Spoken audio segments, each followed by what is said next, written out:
Hello guys, இன்னைக்கு தலை மினாட்டோவை மிஸ்ஸி ஷாப்பில் விட்டுருக்காங்க. எத்தனை லக் விழுதுன்னு பார்ப்போம் வாங்க. 90 கொடுப்பாங்கன்னு நினைக்கிறேன். கொஞ்சம் டைம் ஆகி அனுப்புவோம். ஏன்னா டைம் ஆகி அனுப்பணும்னா அவங்களே கொடுக்க வாய்ப்பு இருக்குது. 90 75 தான் கொடுத்துருக்காங்க. உங்களுக்கு எத்தனை பர்சன்டேஜ் கொடுத்துருக்காங்கன்னு கமெண்டில் சொல்லிட்டு போங்க. அவனோட டைமண்ட் இல்லை, போய் டாப்அப் பண்ணிட்டு வந்துடுவான்.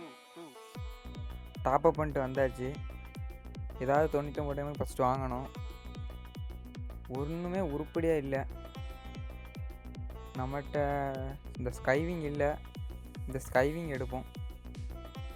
ஒரு 74 டைமண்டுக்கு இன்னும் ஒரு 24 டைமண்டு எடுக்கணும்.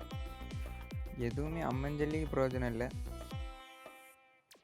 கருணாகரன் என்னடா ஈவெண்ட் விடுறான். இந்த எமௌண்ட்டு தான் எடுக்கணும், வேறு வழி இல்லை கைஸ். வாங்க ஃபஸ்ட் நம்ம மினாட்டோ பண்டல் எடுத்துகிட்டு எப்படி இருக்குன்னு பார்ப்போம்.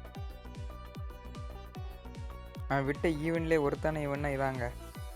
நம்ம எடுத்து இந்த 4th எழுதியிருக்க இந்த கோட்டுக்காக தான் நம்ம இந்த பண்டலே எடுக்கோம். இந்த எமௌண்ட்டுக்கு வந்துடும். எமௌண்ட்டில் 99 டைமண்ட் என்ன எடுக்க, இந்த யூனிவர்சல் டோக்கன் ஒரு 5 எடுத்துக்கிடுவோம். அதுக்கடுத்து வேறு அம்மஞ்சலிக்கு பிரயோஜனம் இல்லை கைஸ். இந்த இதுலேயும் முதல்லலாம் எலைட் பாக்ஸ் எல்லாம் வரும். இந்த யூனிவர்சல் டோக்கன் ஒரு 5 எடுத்துக்கிடுவோம். எலைட் பாக்ஸு எமௌண்ட்டு நல்ல பழைய எமௌண்ட்டு எல்லாம் வரும். இப்போ புதுசு ஈவெண்ட்டில் எதுவுமே சரியில்லை. இன்னொரு 25 டைமண்டுக்கு டைமண்ட் வேறு கம்மியாக தான் இருக்கு. 24 எமௌண்ட்டுக்கு பேசாமல் இந்த அவதாரை எடுத்து போட்டுரும். அவதாரா பேனரு இதை எடுத்து போட்டுருவாங்க கைஸ். வாங்க எமௌண்ட்டு போட்டு பார்ப்போம்.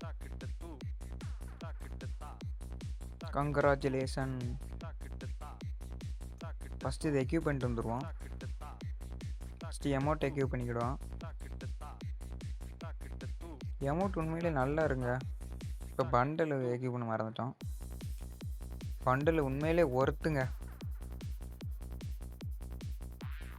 இந்த எமௌண்ட்டு ரியாலிஸ்டிக் அந்த அனிமேல பார்த்த மாதிரியே இருக்குது. இந்த மாதிரி யாருக்கு எதிராக மினாட்டோ பண்ணுவார்னு சொல்லி தெரிஞ்சவங்க கமெண்ட் பண்ணுங்கள்.